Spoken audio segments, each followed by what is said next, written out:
ચાલો બાળકો, આજે આપણે ક્વેશ્ચન 3B જેમાં એના 5 માર્ક્સ છે, એમાં સેન્ટેન્સ બનાવવાનું રહેશે. તો સેન્ટેન્સ કેવી રીતે બનાવીશું તો એના વિશે આપણે જોઈએ. તો એની અંદર પહેલા તમને આટલું આવડતું હોવું જોઈએ. વોટ એટલે શું, તો એ શેના માટે, વોટ એ શેના માટે વપરાય, તો વસ્તુ માટે. જ્યારે પણ વસ્તુ હોય તો તરત જ તમારા વાક્યની અંદર પહેલા શું લખવાનું, વોટ. એવી જ રીતે હુ એટલે કોણ, તો વ્યક્તિ માટે. કોઈ વ્યક્તિનું નામ હોય તો એની જગ્યાએ અંડરલાઈન કરેલી હોય તો તમારે શું લખવાનું, હુ. એવી જ રીતે વેર, તો વેર એટલે ક્યાં, તો એના માટે શું આવશે, સ્થળ. તો સ્થળની નીચે અંડરલાઈન કરેલી હોય તો તમારે એના જગ્યાએ વેર લખવાનું. વેન, તો વેન એટલે ક્યારે, કોઈ સમય બતાવેલો હોય તો એના માટે શું લખશો, વેન. એવી જ રીતે હાઉ મેની, તો કોઈ સંખ્યા દર્શાવવાની હોય, સંખ્યાની નીચે અંડરલાઈન કરેલી હોય તો તમારે હાઉ મેની દર્શાવવું. આ જ રીતે તમારે આટલું યાદ રાખવાનું કે જો સાદો વર્તમાન કાળ હોય તો એની અંદર ટુ બી નું રૂપ આપણું આવશે ડુ કાં તો ડઝ, અને એના સાથે ક્રિયાપદનું હંમેશા મૂળ રૂપ આવશે. અને જો સાદો ભૂતકાળ હોય તો એટલે કે સિમ્પલ પાસ્ટ ટેન્સ હોય તો ડીડ અને એની સાથે આવશે ક્રિયાપદનું મૂળ રૂપ. ને સાદો ભવિષ્યકાળ હોય તો સિમ્પલ ફ્યુચર ટેન્સ તો વિલ પ્લસ ક્રિયાપદનું મૂળ રૂપ.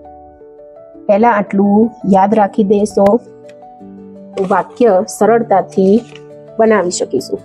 આજે આપણે દરેક વાક્ય જોઈશું. તો વાક્યની અંદર અહીંયા પહેલું વાક્ય છે, Harsha visited the school yesterday. તો આની અંદર કયો ટેન્સ છે એ પહેલા આપણે નક્કી કરીશું. તો પહેલા આ કયો ટેન્સ છે, તો અહીંયા ક્રિયાપદની નીચે અંડરલાઈન કરેલી કરી દેવાની. તો ક્રિયાપદ એ કયું આપેલું છે, તો તમારું ક્રિયાપદ એ કયું છે, ભૂતકાળનું. કયું ક્રિયાપદ છે, ભૂતકાળનું. તો ભૂતકાળની અંદર ટુ બી નું રૂપ કયું આવશે, તો ડીડ. કયું આવશે, ડીડ. હવે આપણે વાક્ય કેવી રીતે બનાવીશું, તો જેની નીચે અંડરલાઈન કરેલી હોય એના એ વિશે લખવાનું. તો અહીંયા શું લખેલું છે, યસ્ટરડે. તો યસ્ટરડે એટલે શું બતાવે છે, તમારો સમય. યસ્ટરડે એટલે સમય. તો સમય માટે શું આવશે, તો પહેલા વેન, તરત જ વેન, પછી તરત જ ડીડ મૂકવાનું. ટુ બી નું રૂપ આવશે ડીડ. પછી આગળથી વાક્ય લેતું આવવાનું. આગળથી વાક્ય જોવાનું. તો હર્ષા, હવે મેં હમણાં વાત કરી ડીડ હોય તો ક્રિયાપદનું મૂળ રૂપ થઈ જશે. તો અહીંયા ડીડ આવ્યું તો હવે ક્રિયાપદનું મૂળ રૂપ વિઝિટ ધ સ્કૂલ. પાછળ પ્રશ્નાર્થ. યસ્ટરડે ની જેની નીચે અંડરલાઈન હોય એ ક્યારેય પણ લખવાનું થશે નહીં. ચલો એવી જ રીતે બીજું વાક્ય જોઈએ. બીજા વાક્યની અંદર અહીંયા ટુ સ્કૂલની નીચે અંડરલાઈન છે. તો ટુ સ્કૂલ એટલે આપણે પહેલા લખી દેવાનું, શું બતાવે છે, વેર. સ્થળ બતાવે છે. શું બતાવે છે, સ્થળ. તો હવે સ્થળ માટે શું લીધું, વેર. હવે અહીંયા ટુ બી તમારું ક્રિયાપદ કયું છે, તો ક્રિયાપદ આપણું કયું છે, તો ભૂતકાળનું છે. વેન્ટ એટલે ભૂતકાળ. તો તમારું ટુ બી નું રૂપ કયું આવશે, ડીડ. તો વેર, તરત જ ટુ બી નું રૂપ ડીડ. આગળ અંકિત. હવે અહીંયા ડીડ આવ્યું તો તરત જ ક્રિયાપદનું મૂળ રૂપ, તો વેન્ટનું મૂળ રૂપ શું થશે, ગો. અને જેની નીચે અંડરલાઈન હોય એ લખવાનું નહીં. તો એના પછી આવશે એટ 9 PM. પાછળ પ્રશ્ન.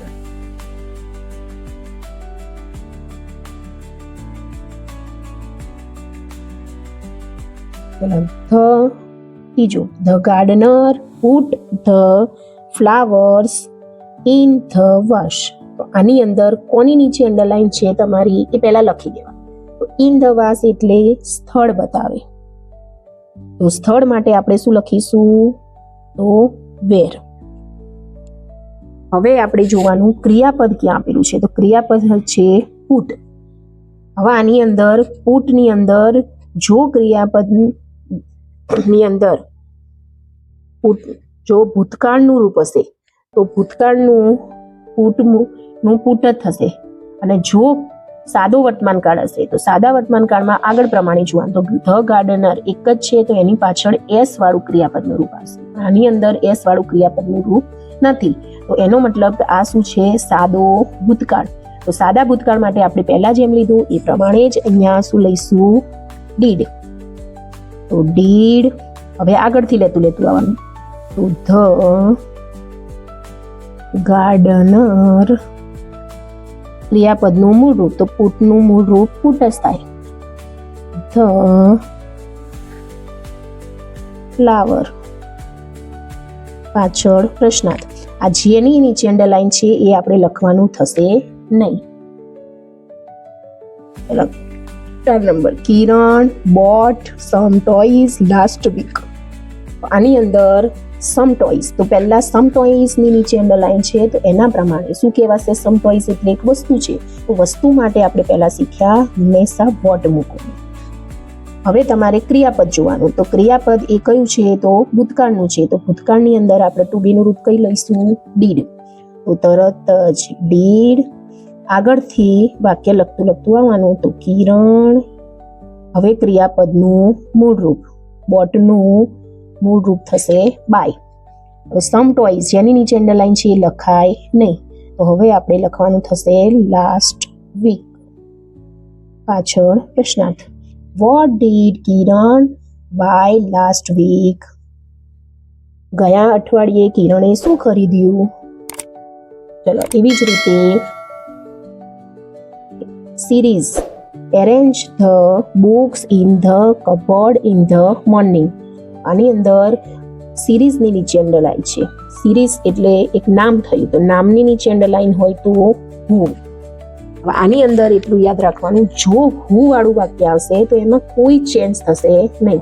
પાછળનું બધું જ એમ ના એમ. તો સિરીઝની જગ્યાએ હું. Arrange the books in the cupboard in the morning. પાછળ પ્રશ્ન. આમાં હું વાળા વાક્યમાં યાદ રાખવાનું, ક્યારેય પણ કોઈ પણ ટુ બી નું રૂપ ઉમેરાશે નહીં કે ક્રિયાપદનું રૂપ થશે નહીં. ફક્ત ને ફક્ત હું નામની જગ્યાએ હું લખી દેવાનું. પાછળનું વાક્ય બધું જ એમના એમ અને પાછળ પ્રશ્ન. બોલો આ નામની નંબર 6 એની અંદર પણ નામની નીચે અંડરલાઈન છે. તો આગળનું વાક્ય આપણે શીખ્યા એવી જ રીતે અહીંયા Nita returned home in the evening. તો આની અંદર કશું જ આપણે યાદ રાખવાનું નથી. નીતા એટલે આપણું નામ લખી અને બધું જ અહીંયાથી એમના એમ. તો અહીંયા આવશે returned home in the evening. પ્રશ્નાર્થ. 7 નંબર. તો the moon shines at night. આની અંદર કોની નીચે અંડરલાઈન છે એ પહેલા આપણે લખી દઈશું. તો એટ નાઇટ ની નીચે અંડરલાઈન છે. તો એટ નાઇટ એ શું થયું? તમારો સમય. તો સમયની અંદર શું આવશે? વેન. હવે આપણે ક્રિયાપદ જોવાનું. તો ક્રિયાપદની પાછળ એસ કાં તો ઈએસ એસ કાં તો ઈએસ એ કયા કાળની અંદર આવે? તો આપણો કયો કાળ હશે? સાદો વર્તમાન કાળ. તો સિમ્પલ પ્રેઝન્ટ ટેન્સની અંદર ડુ આવે કાં તો ડઝ આવે. તો ડુ કે ડઝ એ કેવી રીતે ખબર પડશે? તો જો કરતા એક વચનમાં હોય, હી સી અને ઇટ, એટલે કે એક જ હોય, એક છોકરો હોય, એક છોકરી હોય અથવા તો એક પ્રાણી હોય, તો આપણે એના સાથે ડઝ અને બાકી બીજા આઈ યુ વી ધે આ બધાની સાથે આપણે આવશે ડુ. તો આની અંદર તમારે જોવાનું ધ મૂન એક જ છે તો એની સાથે આવશે ડઝ. જે આગળથી આપણે લખતું આવીશું. તો ધ મૂન ક્રિયાપદનું મૂળરૂપ. આ કયું ક્રિયાપદનું મૂળરૂપ? તો ક્રિયાપદનું મૂળરૂપ શું થશે? સાઇન. પાછળ પ્રશ્નાર્થ. હવે 8 નંબરમાં Ajay and Vijay go to school at 11 o'clock. તો આની અંદર અંડરલાઈન કોની નીચે છે? તો અજય અને વિજયની નીચે, એટલે કે નામની નીચે. તો નામની નીચે અંડરલાઈન હોય તો આપણે આગળ શીખ્યા એ પ્રમાણે હું બધું જ પાછળથી એમના એમ go to school at 11 o'clock. પાછળ પ્રશ્નાર્થ. આમાં કોઈ જ રીતે ક્રિયાપદ કે કશું જ આપણે જોવાનું નથી. Manisha went to the mountain. તો આની અંદર કોની નીચે અંડરલાઈન છે? તો to the mountain. To the mountain આપણું શું બતાવશે? સ્થળ. સ્થળ નીચે અંડરલાઈન હોય તો શું લખાય? વેર. ક્રિયાપદ જુઓ. ક્રિયાપદની અંદર શું લખેલું છે? Vent.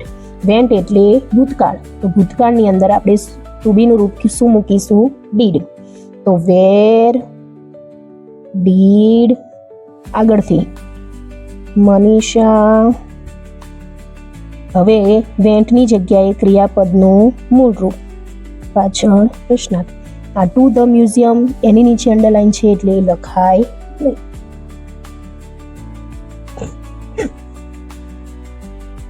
The beggar asked for some money. તો આની અંદર કોની નીચે અંડરલાઈન છે? Some money. સમ મની એટલે એક પ્રકારની વસ્તુ. તો વસ્તુની માટે શું આવશે? વોટ. હવે ટુ બી નું રૂપ જુઓ. ટુ બી નું રૂપ એમાં ઈડી આપેલું છે એટલે એનો મતલબ કે આપણે ભૂતકાળ છે. તો વોટ ડીડ આગળથી ધ બેગર ક્રિયાપદનું મૂળરૂપ આસ્ક ફોર. પાછળ પ્રશ્નાર્થ. They play cricket on the school playground. તો આની અંદર ક્રિકેટની નીચે અંડરલાઈન કરેલી છે. તો એ ક્રિકેટ એટલે વસ્તુ. ક્રિકેટ એ આપણું શું કહેવાય? વસ્તુ. તો વોટ. હવે ક્રિયાપદ જુઓ. ક્રિયાપદની અંદર પાછળ ઈડીએ નથી અને એસ પણ નથી. તો આપણો કયો કાળ હશે? કયો ટેન્સ હશે? તો સાદો વર્તમાન કાળ. તો સાદા વર્તમાન કાળમાં આગળ મેં જણાવ્યું એ પ્રમાણે હી સી ઈટ હોય તો જ એસ વાળું હશે, અને જો હી સી ઈટ સિવાયનું હશે તો ડુ હશે. તો આની અંદર આપણે આવશે ડુ. તો વોટ ડુ આગળથી ધે પ્લે. ક્રિકેટની નીચે અંડરલાઈન ઈ લખાય નહીં. On the school playground. પાછળ પ્રશ્નાર્થ. સાદા વર્તમાન કાળમાં બીજી એક ટ્રીકથી સમજી શકો કે જો ક્રિયાપદની પાછળ એસ કે યસ હશે તો ડઝ લગાવવાનું, અને જો ક્રિયાપદની પાછળ કંઈ પણ હોય નહીં તો ડુ લગાવવાનું. આ રીતે પણ આપણે ડુ અને ડઝને લખી શકીએ. મોહન મેડ અ બિગ બેલ્ટ. તો મોહન એટલે વ્યક્તિ. તો વ્યક્તિ માટે શું લખીશું? હું. બાકી બધું જ એમના એમ. તો મેડ અ બિગ બેલ્ટ. પાછળ પ્રશ્નાર્થ.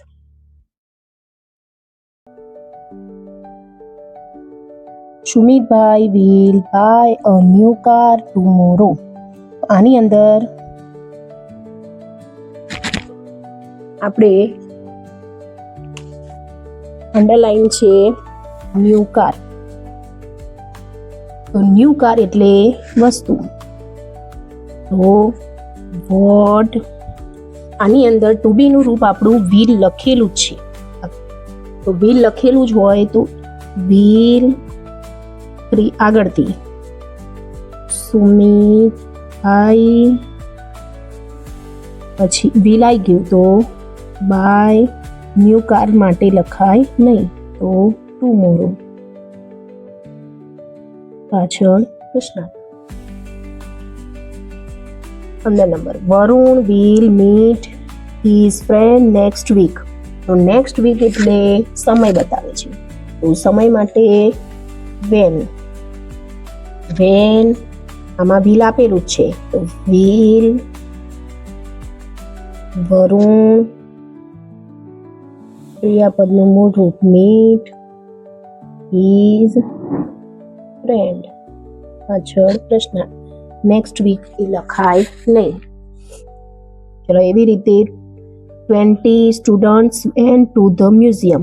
તો ટુ ધ મ્યુઝિયમ એ શું છે? એક પ્રકારનું સ્થળ છે. તો સ્થળ માટે વેર. હવે ક્રિયાપદ જુઓ. તો ક્રિયાપદ વેન્ટ આપેલું છે. તો વેન્ટ એટલે ભૂતકાળ. તો ભૂતકાળ માટે આપણે શું લઈશું? ડીડ. વેર ડીડ આગળથી લેતા આવીશું 20 સ્ટુડન્ટ્સ, ક્રિયાપદનું મૂળ રૂપ ગો, પાછળ પ્રશ્નાર્થ. ટુ ધ મ્યુઝિયમ એ લખાય નહીં.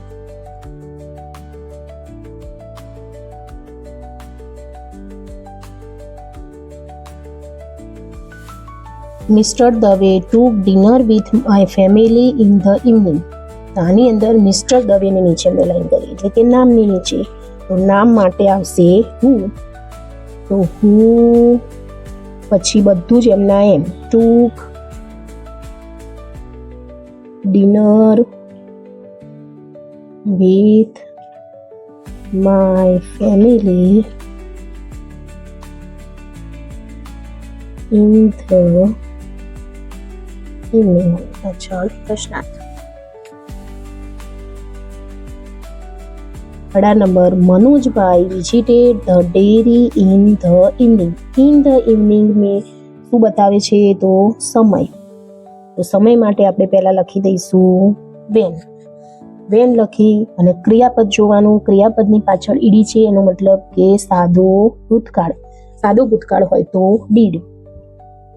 તો ડીડ આગળથી મનોજ ભાઈ વિઝિટેડ નું મૂળ રૂપ થઈ જશે વિઝિટ. ધ ડેરી, પાછળ પ્રશ્ન. ઇન ધ ઇવનિંગ એની નીચે અંડરલાઈન છે એટલે એ લખાય નહીં. The children will play in the park. In the park એ શું બતાવે છે? આપણું સ્થળ. તો સ્થળ માટે આપણે લખી દઈશું વેર.